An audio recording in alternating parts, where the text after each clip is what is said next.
Hey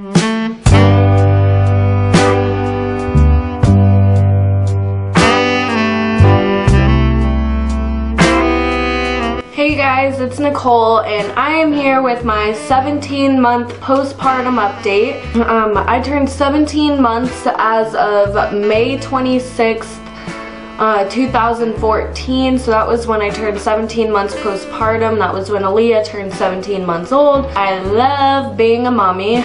It is definitely a huge life changer.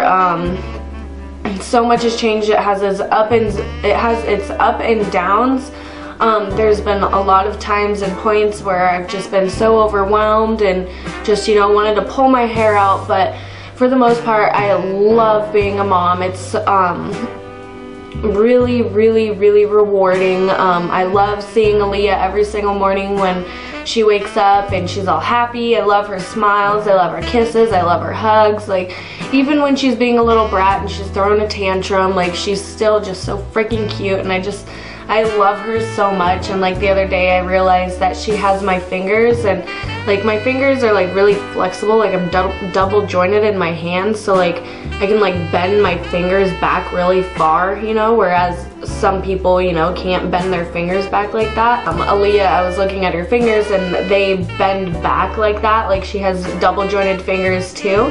So it's just really like, I like that, you know, she has my fingers and that she has certain things of mine, you know, that I gave to her, because it's like she's my little baby. Like, I gave her those, and she has these traits and this personality and all of these things because this is what we're, you know, this is what we gave her, this is what, you know, like we're teaching her. And it's like, it's just so amazing that she's this little seed and we're just filling her with information, and she's becoming this little person, and we're just shaping her and forming her into this person. But at the same time, she's her own person, so she already has her own crazy wild personality, and I just love it. Like, it's just so rewarding and it's awesome. I really love it. Also, for a while there, I had some pretty bad baby fever, and I was thinking about doing like a how I deal with baby fever video, but I don't know, I just never got to it. But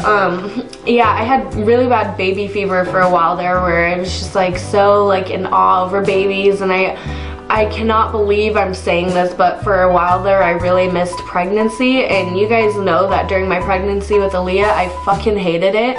Like, I hated pregnancy so bad. But I think that it was also because, you know, of everything that Dallas put me through and everything that my sister put me through. So it was like just a really bad experience for me, but I was actually missing pregnancy and all of that, so that's why I got a guinea pig. So that's how I deal with my baby fever, is if I'm having baby fever, I, you know, spend that extra time with Aaliyah and baby her, even though she doesn't really need to be babied, or, you know, I spend that extra time with my guinea pig, or, you know, I need to have something to baby and something to nurture. So when Aaliyah's like neglecting me and she doesn't want me to hold her or hug her or kiss her, then I'll like have my guinea pig. I'm just like, you want to be petted, right? Also, a little Maggie update.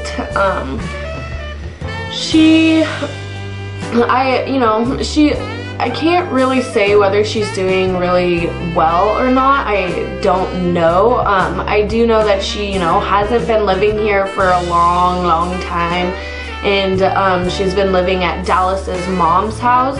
And from what I know, Dallas doesn't live there, but she does live at his mom's house with her girlfriend, and she was planning on coming back and moving in with us, but she was gonna like wait until her girlfriend turned herself in, because I think she has like a warrant or something, and she never did that. So, but the past couple days, Maggie's been on and off of, oh yeah, I'm coming back, or oh no, I'm not, or oh, I'm coming back, you know, like, so it's been really on and off whether she's coming back or not. But yeah, she says she's coming back, but then she doesn't, so I don't know. But also something that was kind of funny was the other day, I was just hanging out, you know, we were at the house, you know, and we hear this knock on the door. And as you guys know, I used to be a drug addict way back when, and I had a lot of interactions with police officers and probation officers and all that. Well, as soon as we heard this knock on the door, immediately I knew it was a cop or some sort of, you know,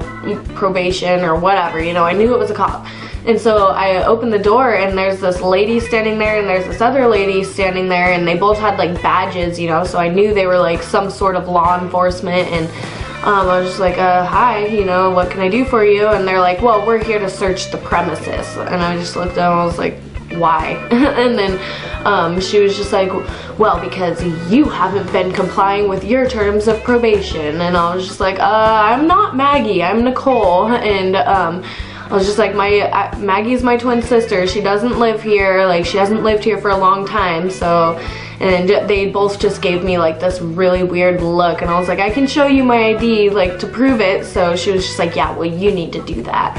And I was like, okay. So I went and I grabbed my ID and I showed it to her, and she like barely even looks at it and then looks at me, and she's just like, well, I know that you and your sister like to switch identities. And I'm just like, excuse me? Like, what she was referring to is when Maggie stole my identity. And I don't know if I ever told you guys about this, but my sister, not too long ago, she stole my identity, where she got in trouble with the police, and she got charged with possession of paraphernalia, but she told the cops that she was me.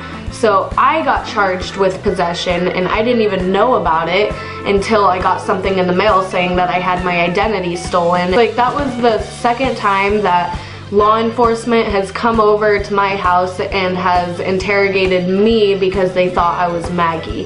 The first time it happened, detectives were at our house looking for Maggie. Also, my work, there really isn't much to update on my work.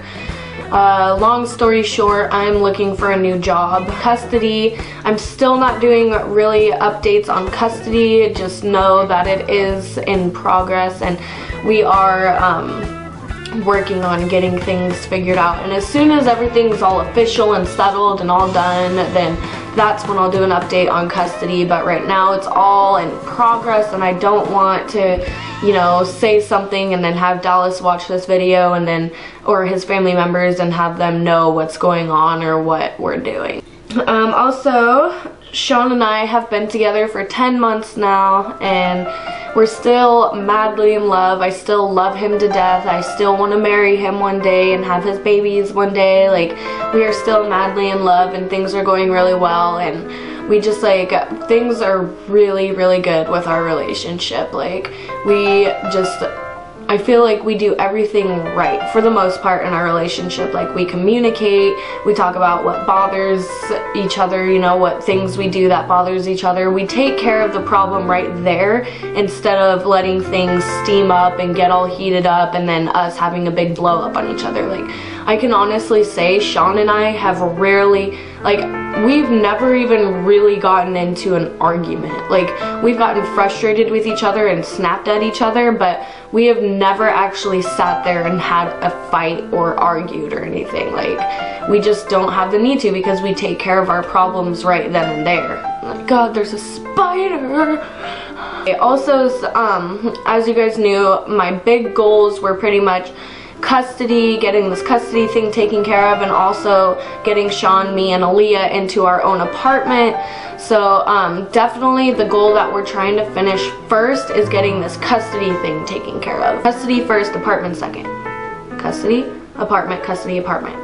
First, second, custody, apartment. I also had mentioned that, I mean, obviously, since I'm in this room, that my aunt and my cousin moved out. So now I'm going to tell you guys the story about how that happened.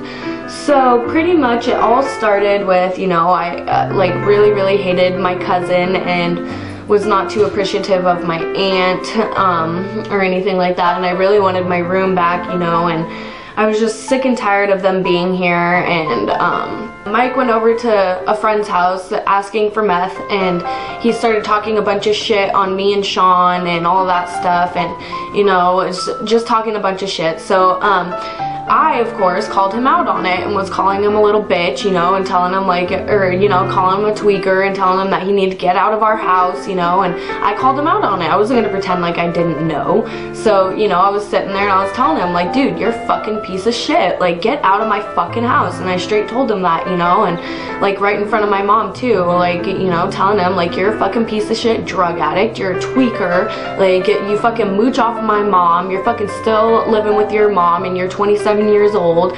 So I pretty much just went off on him, and I was telling him like, yeah, well, don't get too fucking comfortable because you're gonna get the fuck out of my house real soon, you know, and like I just went off on him. Then you know, of course my mom was like, well, what's going on, blah blah, and I told her the situation of how he went over to someone's house that, you know, Sean and I knew, asking for meth and trying to do meth and all that.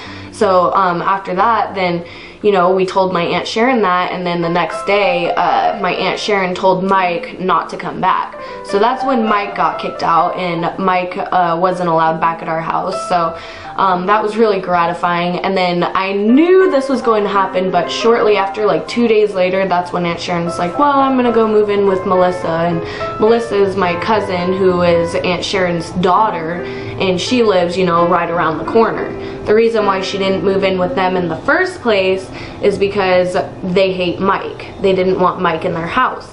Well, my mom, you know, let Mike and Aunt Sharon move in as long as Aunt Sharon was here. But when Mike got kicked out, that's when Aunt Sharon was like, okay, I'm just gonna go live with Melissa. And we're just like, okay, cool. Like, I don't care, give me my room back. So it all pretty much worked out after Mike pretty much fucked himself by going over to someone's house that we knew and asking for meth. That's pretty much when it all went downhill for them. That's how we got our room back. So the only thing that I had after that was birth control, but birth control hasn't really been bothering me lately. The only thing that really sucks is I've been on my period for a really long time now, and it is better in the way that it's not as heavy as it was the last time I was on my period for like 3 months. But this time the period is lighter and the cramps are less intense. So, and also a lot of you guys were, you know, bringing up the miscarriage thing when I mentioned the cramps and the bleeding, and you guys were bringing a lot of that up, but I want you guys to know that I did not miscarry, and nor was I ever pregnant.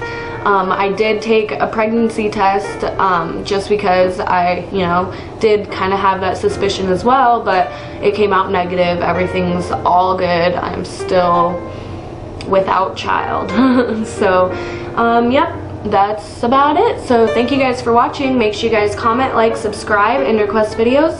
Also, go like my Facebook fan page and follow me on Twitter and Instagram. Now I'm just going to show you guys my 17-month postpartum belly.